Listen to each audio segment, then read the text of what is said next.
Hey guys, it's SF. It is time for Monster of the Week, kind of like a two-parter for this week, just because I didn't do it last week and I kind of felt sorry. And there's a ton of new monsters coming up, and only did Gabriel, and this time it's Izanami Zero. Like there's new ones like Nirai Kanai, and then like Kamui, and then NA's coming up with the Genpei War series, and then like Lucy, and like all these different monsters that I can barely keep up. So I'm gonna do like some that people are more interested in, and this time is Izanami Zero, and basically kind of like a different version from the original Izanami. So instead of a bounce type, she is a speed type. So Zero's HP gone down by a few thousand, and then gone up by a lot in terms of speed. She still retains her no gravity barrier and no warp, but she added on two new slayers. One's Paladin on her main, and then the gauge is a Sprite Slayer M. And what's really funny is that the main dungeon, the main Izanami Zero dungeon, the top two monsters for it are Napoleon, which is a Paladin, and then Margaret, which is a Sprite. Right now, probably like different now, but like the original OP, top two OP were Napoleon and Margaret. Strike Shot is a rebounding laser, and then the bomb combo is a meteor destruction. So for Zero, the Strike Shot and bomb combo changed from the original, like they switched places. Whereas like basically the original Izanami had like the meteor Strike Shot and then rebounding laser bomb combo. But and she is still a fire type instead of a dark type, which she looks really dark and all that stuff. But yeah, but that goes for like all the other Impossible series, like the Zero versions. But I guess I'll talk more about the dungeon itself later on, but like let's see the actual like use of Izanami Zero. So the main difference between Izanami and Izanami Zero is that Izanami is more for overall damage from the mobs to the boss, whereas Izanami Zero is like super mob clear focus. The meteor can like shoot out, like basically kill up mobs left and right, except for scorpions, which Hydra has a lot of. But if you can get lucky with the meteor, then you can hit the Hydra or like the other two homing mobs in the top. See, and pop, and then well, that guy was almost dead anyways, but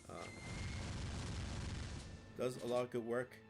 Most mobs don't even go over like, most mobs hardly go over like 300,000. So, well, I guess most go over 300,000, but like you won't go for like 500,000 unless you're going for like mini boss type monsters.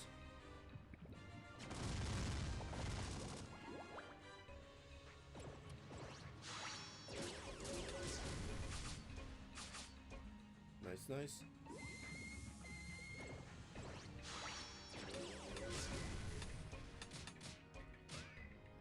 I should have done this for Mirror Summit, but like I don't have a Light Mirror Summit ticket.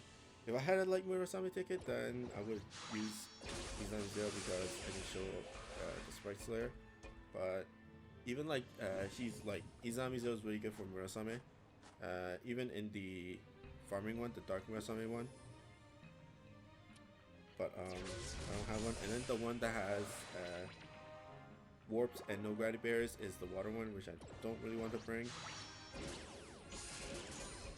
And the rest are like mines and stuff, or damage walls.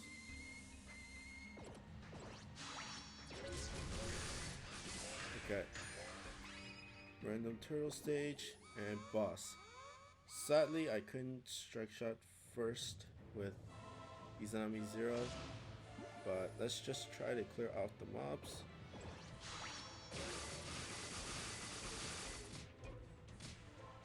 And hopefully the meteor does good work.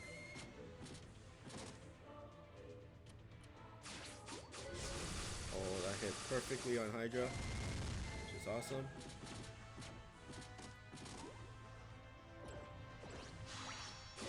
The thing about Izanami Zero is that although like she will be good for Kushinada, I don't really recommend stacking Izanami Zeros, just because Like she does perfect work on like the mob clearing aspect, like killing the shadow golfs on the last stage and stuff like that.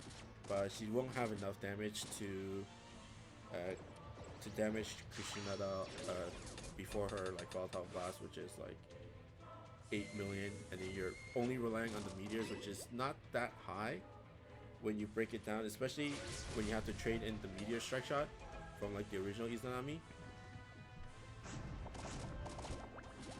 which is kind of iffy. But if you really want to use it on Kushinada, then bring two normal Izanamis and then two Izanami Zeros, or just bring one Izanami Zero and then three normal Izanamis, and that could be your farmable team. I think it'll be a little more safer that way, because the thing about Izanamis is that you rely on the strike shot. The normal Izanamis, you rely on the strike shot for the mob clear, where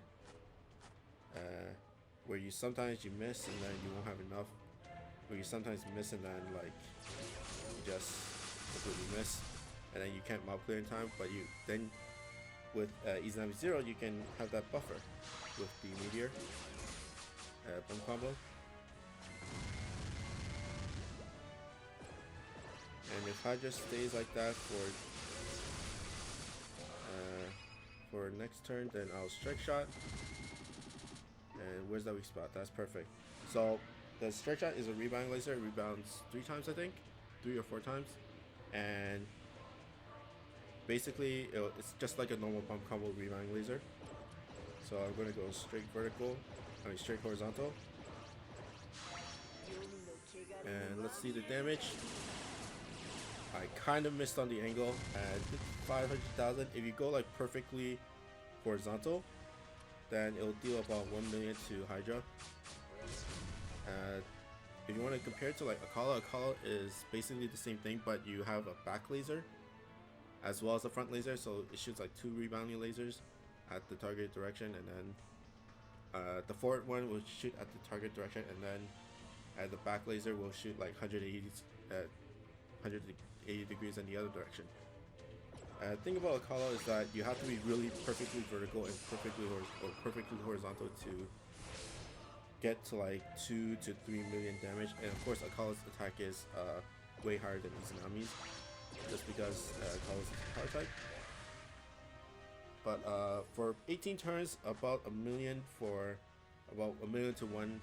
million for like water monsters, I think is not that bad. Especially when all you rely on is the meteor for mob clear. The laser's just there to like have some damage. And normal strike shot, not bad.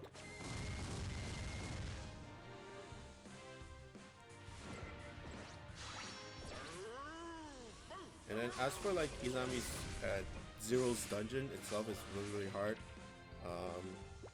Some staples are Collies, and some of the newer monsters. Ghost Striker's Divination is really strong as well. So Flight and full damage one monster as well is also good. Harley is also good. Harley is really good because she doesn't slay anybody, but she's just good for like damage in terms of sweeping mines and then dealing damage to the monsters. But it is a no heart dungeon, so you might want some recovery monsters or like something with high HP or something like that. In terms of fireballs, most people bring like Queen Butterfly. And let's just end it off with Rapunzel. And boom! Homings to your face. But yeah, Izanami Zero is a lot harder in terms of the dungeon, and the trade-off might not be as well as the original Izanami, just because the original Izanami dungeon is really easy. But Izanami Zero is not that bad in general. She does just lose a lot of damage compared to the original, but she has damage to like boss, overall damage to like boss and enemies, whereas Izanami Zero is more for mob clearing speciality, and that's basically the differentiation between the two. Although Izanami Zeros has the 2 slayers. It's only useful for the sprite slayer because there's not many paladins. The 2 paladins, there are 3 paladin bosses that I can think of right now. 2 is Yamato Takeru and Louis the 13th, which is water dungeon monsters, and the other one is Daigokuten, which is warps and mines, but you want to focus more on mines instead of warps.